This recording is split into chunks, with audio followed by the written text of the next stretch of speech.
शंकर, तुला आता आईकडे लक्ष द्यायला हवं.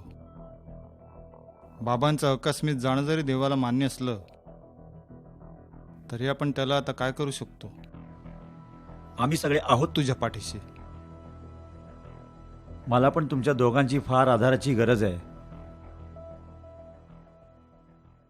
दादा, मी काय म्हणतोय, आपण बघूया का त्या बॅगेमध्ये काय आहे ते.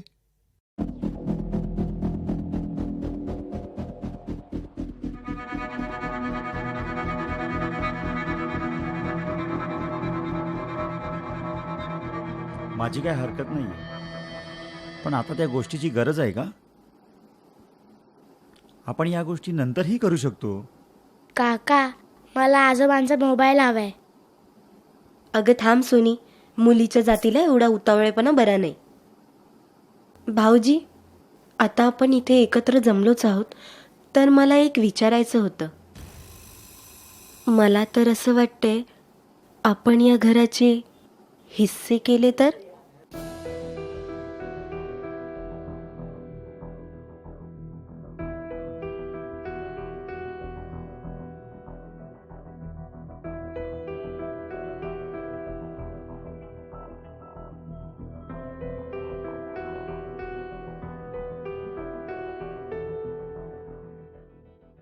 अरे पोरानो, आताच तुम्ही मैतावरून आलात ना?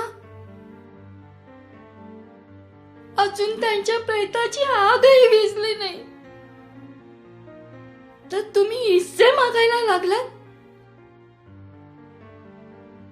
अरे तुमच्या वडिलांनी एवढं केलंय तुमच्यासाठी, इतकं चांगलं केलंय, ते तुम्हाला कमी पडलं का? बाई, तिला असं म्हणायचं नव्हतं. तिने फक्त आपला विचार मांडला, इतकंच. हे बघा, जोपर्यंत मी जिवंत आहे तोपर्यंत या घराचे मी हिस्से होऊ देणार नाही. सोनी, अगं तुझ्या आजोबांनी तुला इतके दागिने केले, तुझ्यासाठी फिक्सला पैसे ठेवले, तरी सुद्धा तुझ्या आजोबांच्या मोबाईलवर तुझा डोळा का ग? तो तुला का हवाय ग? मुलीच्या जातीला इतकी हाव बरी नाही ग.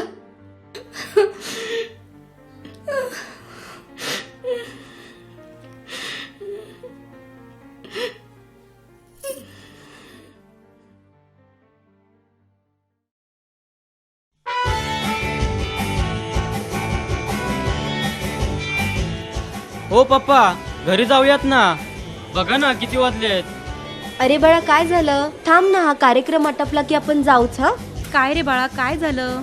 काय नाही, खूप कंटाळा आलाय, बोर झालोय मी. अरे येतो हा आम्ही. काही नाही ग, तो जरा नाराज झालाय, मी समजवीन त्याला. आमच्याकडे कसं एकदम मोकळी हवा खेळती ना, आणि इथे नुसतं असं कोंडल्यासारखं वाटतं, म्हणून थोडा नाराज आहे, पण मी समजवीन हा त्याला. ओ चला निघूयात का आपण, उशीर झालाय. हो हो, थांब जरा. थांब ग, एक तर किती दिवसांनी आपण असे एकत्र भेटतोय, नाही का ग सुरेखा? तसं नाही सासूबाई, संध्याकाळचं पाणी येतं ना तिकडे, म्हणून काळजी वाटते. थांब ग, पाणी काही तुझं कुठे पळून जातं की काय? आज घर बघ कसं गोकुळ्यासारखं भरल्यासारखं वाटतंय. माझ्या डोळ्यांची पारणं फिटली बघ या अशा गोजीरवाण्या नातवंडाकडे बघून. आम्ही निघतो आता. बर, शंकर, आईची काळजी घे. हो, आम्ही आहोतच आईची काळजी घ्यायला. बरं, येतो. दादा, येतो आम्ही. तरी तुम्हाला सांगत होते लवकर चला लवकर चला. आता घ्या, गेलं ना पाणी. आता पाणी कुठून आणणार आणि आंघोळ कशी करणार? काय सारखं पाणी पाणी करतेस? बाजूवाल्यांकडनं घे ना 2-3 हंडे. आणि पोरं कशी शाळेत जाणार बिना आंघोळीची? एक दिवस आंघोळी नाही केली तर काय फरक पडतोय? तुमच्याशी ना बोलणं चुकीचं आहे. एवढी साईबाबांची खंत वाटत होती तर तिकडेच राहायचं ना, आम्हाला कशाला अडकवलं? ठीक आहे, बघून घेतो मी. अरे दादा, ये ना. अगं ऐकलंस का? दादा आलाय, पाणी घेऊन ये ना. हो आले. कशा आहात? छान. तुम्ही? ठीक. मुलगा? खेळतोय बाहेर. दादा, कालच चाळीची मीटिंग झाली. कशासाठी? आपली चाळ रिडेव्हलपमेंटला जाते. आपले शिंदे आहेत ना, हां. पप्पांचे मित्र, हं. तेच अध्यक्ष आहेत. बिल्डर त्यांच्या ओळखीचाच आहे. अच्छा, मग काय ठरलं? त्यांनी असं सांगितलंय की आपल्याला 2-4 वर्ष ट्रान्झिट स्कॅम देतील किंवा त्याच्याबद्दल आपल्याला भाडं देतील. किती वर्ष लागतील बिल्डिंगला? बिल्डर म्हणाला 2-4 वर्ष तरी लागतील. अच्छा, ठीक आहे. बरं, मग आपल्याला पैसे किती मिळणार आहेत? वर्षाचे 2 लाख रुपये असे मिळून 4 लाख रुपये देईल अच्छा. भाड्यापोटी. हा, बरंच आहे की मग. हो की नाही अनिश? हो दादा. काय हो, काय म्हणत होता जेवताना? काही नाही ग, आपल्या चाळीमध्ये प्लॅन आलाय. काय हो, हा? भाऊजी मगाशी काहीतरी पैशांचं बोलत होते. आपल्याकडे मागत नाही ना? छे छे, अगं पैसे बिल्डर देणार आहे आपल्याला. काय? हो, किती? ते काहीतरी 3-4 लाख रुपये देणार आहे असं शंकर सांगत होता मला. 3-4 लाख? हो. अहो पण एवढ्या पैशांचं करणार काय? अगं ते बिल्डरने भाड्यासाठी दिलेले पैसे आहेत असं मला शंकर सांगत होता. मला नीट काही कळालं नाही. ते घर तुमच्या आई वडिलांच्या नावावर आहे ना? हो. काय हो, तुम्ही थोरले, सगळ्यात मोठे, मग भाऊजींनी हा परस्पर निर्णय कसा काय घेतला? घेतला म्हणजे आई बाबाकडे शंकर राहतो ना. मग त्या घराचा हिस्सा तुम्हालाही मिळायलाच हवा.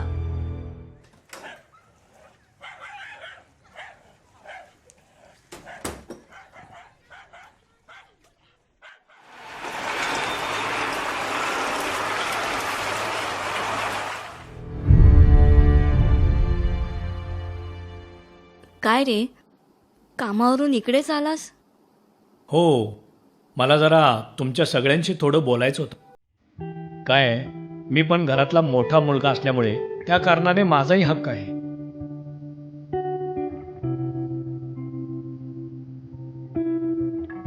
अरे दादा, हे घर आपलं सगळ्यांचंच आहे रे. तू असं का बोलतोस? पण मिळणाऱ्या पैशावर तुझा जितका हक्क आहे तितकाच माझा पण आहे ना. पण मला या हिश्श्याप्रमाणे पैसे मिळाले पाहिजेत बस.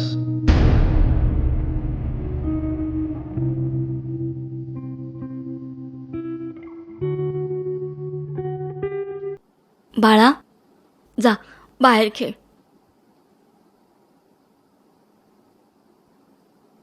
बरं आई, मला कशासाठी बोलवलेस इथे तू? बरं झालं तू आलीस. आता जे काही घडलं ते तू पाहिलंसच ना. जे नको घडायला तेच घडलं, कळलं ना? हो. ताई, दादा काय बोलला ते तू ऐकलंस ना? अगं आई, हं? दादा असं काय बोलतोय ग? एवढी चांगली नोकरी, स्वतःचं घर असून भाड्याच्या पैशामध्ये हिस्सा मागतोय. आई मी काय म्हणते, जर आपण भाड्याच्या पैशामध्ये 4 हिस्से केले तर? काय? नाही, म्हणजे सुरेखा ताईंचा सुद्धा विचार करायला हवा आपण.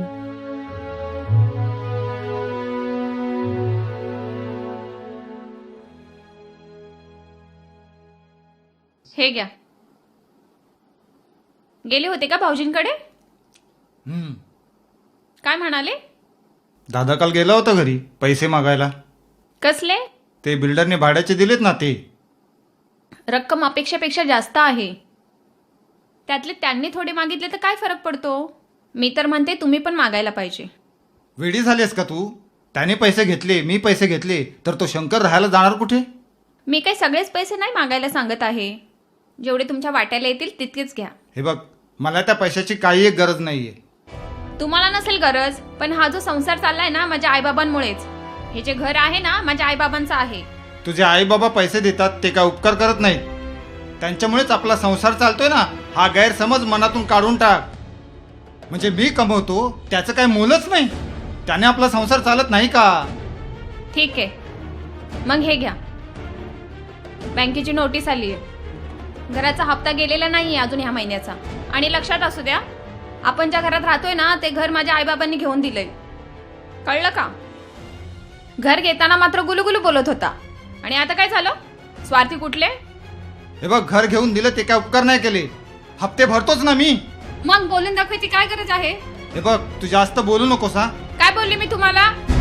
तू आता काय बोलायचं शिल्लकच ठेवलेलं नाहीये. बघ आई, मला जे काही बोलायचं ते मी कालच बोललोय. आता मला काही बोलायचं नाही, बस. शंकर, दादा बरोबर बोलतोय. नाहीतर या घरावर सगळ्यांचाच हक्क आहे, आणि असेल त्याला गरज म्हणून त्याने पैसे मागितले, नाहीतरी त्या पैशांवर सगळ्यांचाच हक्क आहे ना. पण अनिश दादा, अजून आपण घर विकलेलं नाहीये रे. अरे पण पैसे तर येणार आहेत ना. जे पैसे येणार आहेत ते भाड्यापोटी वापरले जाणार आहेत. अरे हो, पण त्या घर मालकाला आपल्याला फक्त महिन्याला भाडं द्यायचं आहे, सगळे पैसे नाही द्यायचे. हे बघा, तुम्ही आता बसून हिशोब करा कसे काय पैसे द्यायचे ते बघा. पण आई, दादाला दिलेत तर मला सुद्धा पैसे हवेत. अनिश, आई, अगं पैसा हा पैसाच असतो, त्याची गरज कुणाला नसते. हो, सगळ्यांनाच असते रे. शंकरलाही होती, तेव्हा तो नाही आला तुमच्याकडे पैसे मागायला. अरे बाप इतका आजारी होता, पण कोणी सुद्धा विचारायला आलं नाही की तुम्हाला काही हवंय का, पैशाची गरज आहे का. आणि शंकरला कधी विचारलं का तुम्ही? अरे शंकरला तरी विचारायचं ना. दवाखान्यासाठी किती पैसे लागले, कुठून पैसे आणले? अरे कोणीच विचारलं नाही. चालली जीभ लावली टाळ्याला. आणि त्यालाही मुलं बाळ आहेत, त्याला काही नको का? आई, थांबकून दे, आता मला बोलू दे. चांगला सरकारी नोकरीला आहेस, पण कधीतरी बोललास का रे आईला की बाबांच्या दवा पाणीसाठी हे पैसे ठेव? आयुष्याची कमाई तुझ्या नोकरीसाठी लावली रे. तू विसरलास, पण मी नाही विसरले. अरे आम्ही कोणतीच आशा ठेवली नाही रे तुमच्याकडून. फक्त 2 शब्द आपुलकीचे बोलावे, यातच आम्ही समाधान मानलं असतं. पण तुमच्याकडनं कसलेली अपेक्षा करायची? ते काही असो, दिले असतील बाबांनी पैसे. मी पण खूप मेहनत करून हे शिक्षण करून नोकरी मिळवली आहे. आता मला फक्त माझा हिस्सा हवाय, बस. चल ग.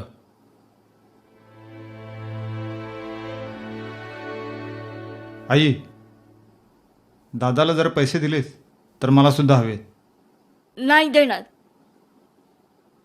तुमच्या बाबांचं घर आहे, आणि मी जिवंत असेपर्यंत कोणाला काही एक देणार नाही, सांगून ठेवते. ठीक आहे, चल.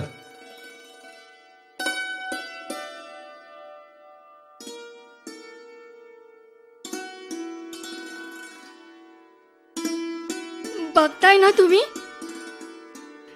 कसे हे निपजलेत आपल्या आयुष्यासाठी. आई,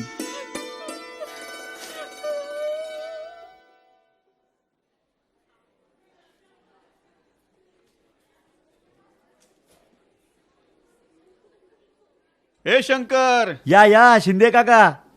काय करतोयस? बाबांच्या फोटोला हार घालतोय. वा वा वा, घाल घाल घाल. या ना, बसा ना काका, या ना. हा. तुम्ही पण या. कुंदा, अगं 2 ग्लास पाणी या ना, शिंदे काका आलेत. हो आले.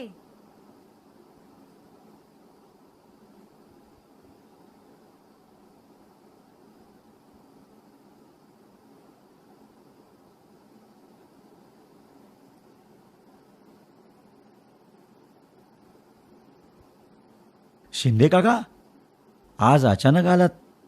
काय नाही रे, मोठा माणूस, खूप मोठ्या मनाचा माणूस होता. अगदी दणकट आणि निडर सुद्धा, बरं का. पहिल्यांदा जेव्हा मी इथे राहायला आलो ना, तेव्हा इथे सगळीकडे खाडीच होती. आम्ही दोघांनी त्यावेळी इथे एक झोपडं बांधलं. चटईचं घर आमचं, दोघांचंही. 2च गोष्टींची भीती असायची, भरतीची आणि म्युन्सिपाल्टीची. भरती आली की ते चटईचं घर असं वाहून जायचं आणि म्युन्सिपाल्टी आली की सगळं घर तोडून टाकायचे. भरतीचं काही वाटायचं नाही, पण म्युन्सिपाल्टी जेव्हा घर तोडायची ना तेव्हा खूप दुःख व्हायचं. कष्टाने उभा केलेला संसार असं तुटताना बघून ना फार वाईट वाटायचं बघ आम्हाला. पण एक दिवस काय झालं माहितीये का? अरे तुझ्या बापाने एकाला असं धुतलं ना, म्हणजे आम्ही दोघांनी मिळून त्याला मारलं, तेव्हापासूनची आमची मैत्री बरं का.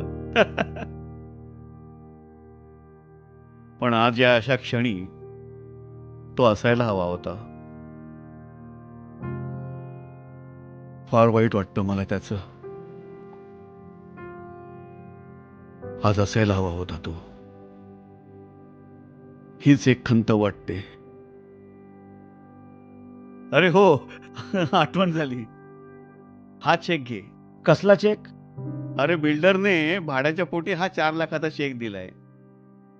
हा, सही घे त्यांची.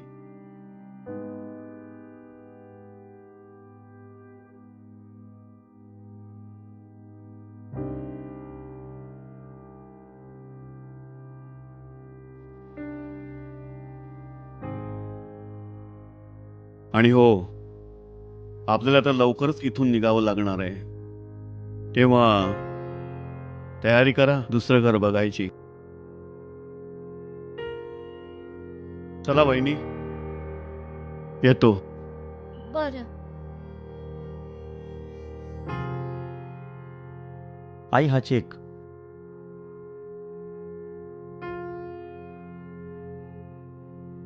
काय करायचं? ठीक आहे, बाबांच्या पुढ्यात नेऊन ठेवतो. आई तू जास्त काळजी करू नकोस. आपण वाटून टाकू हे पैसे. ज्यांच्यासाठी आपण मोठं घर घेणार होतो तेच आपले बाबाच या घरात नाही आहेत, तर आपल्याला मोठं घर काय करायचंय? आपण दुसऱ्या ठिकाणी जाऊ, दुसऱ्या घरात राहू. मी सगळं मॅनेज करतो. आई तू रडू नकोस. ही रक्कम बिल्डरने दिलेली. किती आहे? 4 लाख. इतकेच? 2 वर्षे भाड्यापोटी 4 लाख दिलेत. अनिश, कर रे हिशोब जरा. किती येते बघ जरा तिघांच्या वाट्याला. 3 नाही दादा, 4. हे घर अजून आईच्या नावावर आहे आणि तिची मुलगी बेबी ताईला काय, तिचा पण वाट आहे. वा, हुशार आहेस. तुम्ही जर व्यवहाराने वागलात तर मी थोडा व्यवहाराने चाललो तर त्यात काय बिघडलं? ए बाळा, हा. आजची मिठाई छान होती ना? अगं आई खूप म्हणजे खूप, अगं खूप छान, इतकी छान होती ना, काय सांगू तुला ग. अचानक मिठाई म्हणजे काय, स्पेशल काय? आता ते स्पेशल मला काय माहित, ते तुझ्या बाबांना विचार काय स्पेशल आहे ते. काय हो पप्पा, काय पगार बिगार वाढला वाटतो? कसला पगार? वाट्याचे पैसे होते ना, त्यातूनच आणली मिठाई बस. असं होय. म्हणजे मला वाटतं यांनी काकांकडून पैसे घेतलं वाटतं.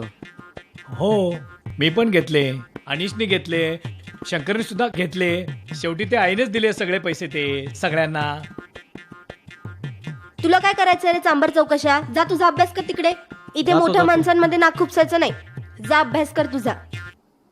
काय हो, किती पैसे वाटले? 4 वाटे केले ना, त्यातला 1 वाटा मला मिळाला. बरं, तुम्ही ते आपल्याला जो वाटा मिळाला आहे ना, त्याची तुम्ही आता FD करा. म्हणजे आपल्याला पुढल्या वर्षीपर्यंत चांगले बक्कळ पैसे मिळतील. हम्म. पण माझ्या डोक्यात ना एक कल्पना आहे. आपण ते घर बिल्डरला विकलं तर?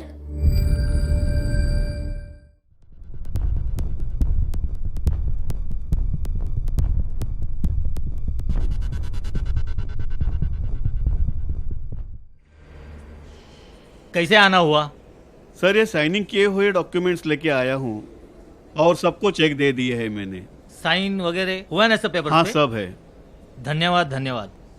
सर मैं चलूँ? साहब बैठिए बैठिए, चाय पी के तो जाइए. शाम 2 कटिंग चाय लेके आ. जी साहब, अभी लेके आता हूँ. एक आपको बात पूछनी थी. कहिए सर. चिकले करके 2 बेटे आए थे. अच्छा. नाम क्या है वो? अनिश. दूसरा है वो मनीष. मनीष। अनिश और मनीष आए थे?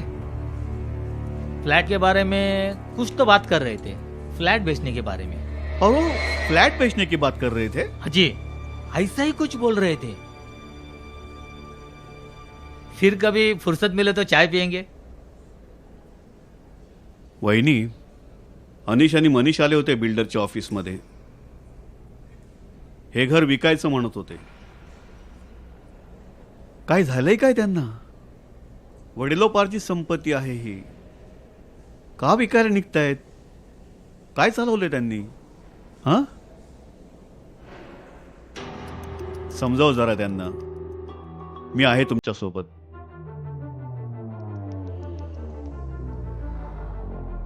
आणि हो, लक्षात ठेव,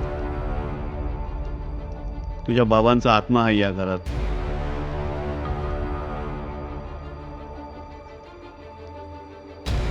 नका देऊ विकायला. येतो.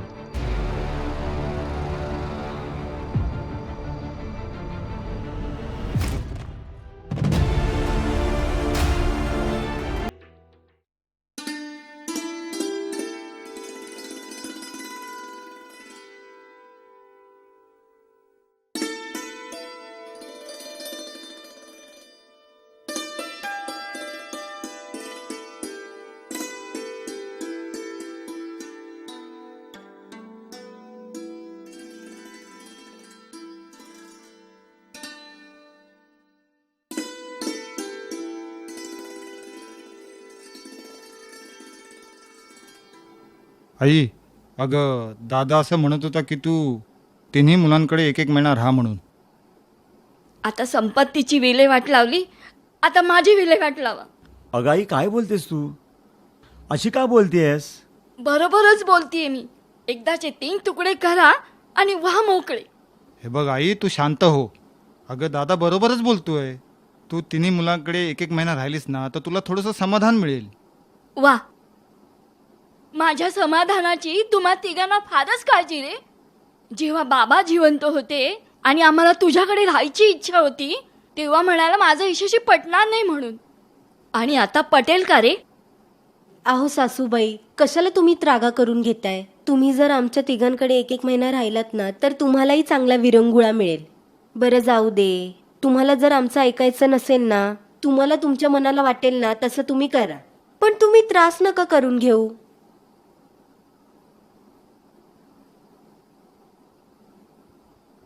तुम्हाला जे वाटतंय तेच तुम्ही करून टाका. हा मनीष दादा. काय?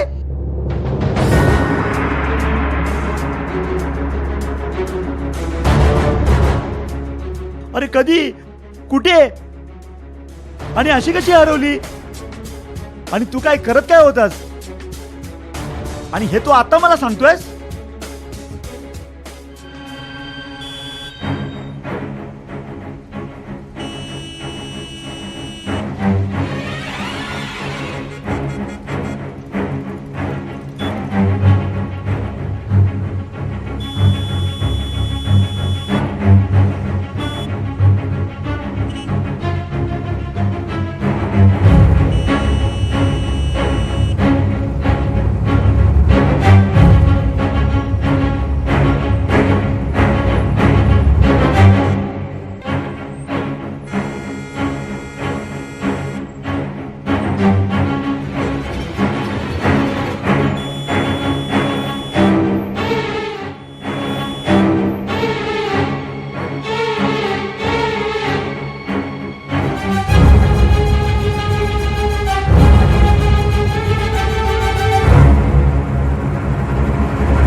माझी चाळच बरी होती.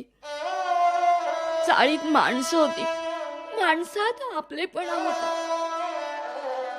जिथे माझं घरपणच हरवलंय, ज्या इमारतीपुढे माझा सोन्यासारखा माणूस गेला.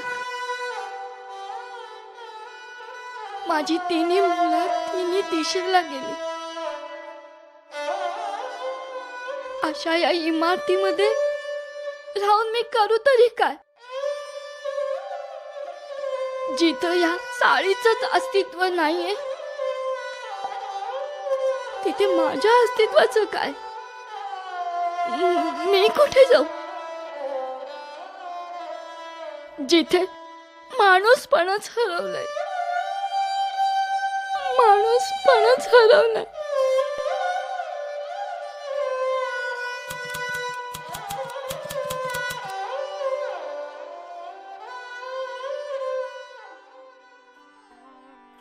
घर असावे घरासारखे नको तो नुसत्या भिंती, तिथे असावा प्रेम जिवाळा नको तो नुसती नाती, त्या शब्दांना अर्थ असावा नको तो नुसती वाणी, सूर जुळावे परस्परांचे नको तो नुसती गाणी, त्या अर्थाला अर्थ असावा नको तो नुसती नाणी, अश्रूतूनही प्रीत झरावी नको तो नुसतं पाणी, या घरट्यातून पिल्लू उडावे दिव्य घेऊनी शक्ती, आकांक्षाचे पंख असावे उंबरट्यावर भक्ती.